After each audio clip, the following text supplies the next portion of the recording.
ससंगत एक धोबी अपने गधे पर गट्ठर लाद करके धोबी घाट पे पहुंचा। ससंगत और गधे को बांधने वाला रस्सी ही भूल गया। गट्ठर उतारने के बाद गधे को बांधना चाहा तो रस्सी की याद आई कि रस्सी तो छूट गई घर पे। आइए सत्संगत, कुछ चेहरे पे परेशानी नजर बढ़ी कि बांधू इसे गधे को तो कैसे बांधू। एक महात्मा रास्ते से उसी समय गुजर रहे थे, उसकी थोड़ी परेशानी देखकर उन्होंने कहा कि तुम गधे को बांधना चाहते हो लेकिन बांधने के लिए तेरे पास रस्सी नहीं है, भूल गए हो ना। कहा हाँ हुजूर भूल तो गया। कहा इसे झूठ मूठ का बांध दो। सरकार झूठ मूठ का कैसे बांधा जाएगा? अरे जैसे गले में रस्सी लगाते हो उसके गले में हाथ फेरो और खूंटे से बांध दो।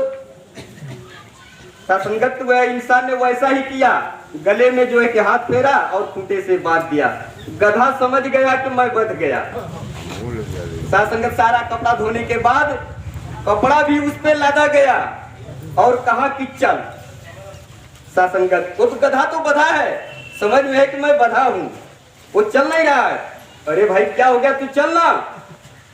आइए सत्संगत, महात्मा कुछ समय के लिए रुके थे, कहा कि अरे भाई उसकी पहले रस्सी तो खोलो, जब आप बांधे हैं खोलेंगे तब तो चलेगा। आइए सत्संगत, ठीक वही क्रिया हुई। जब गट्ठी खोला गया, खूंटे से रस्सी निकाला, कहा अब चल। गधा चलना शुरू कर दिया।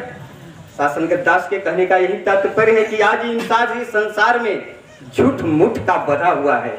सत्य तो जो नित्य है, सनातन है, सत्संगत उससे जुड़कर अपने जीवन को सफल कर लेना है।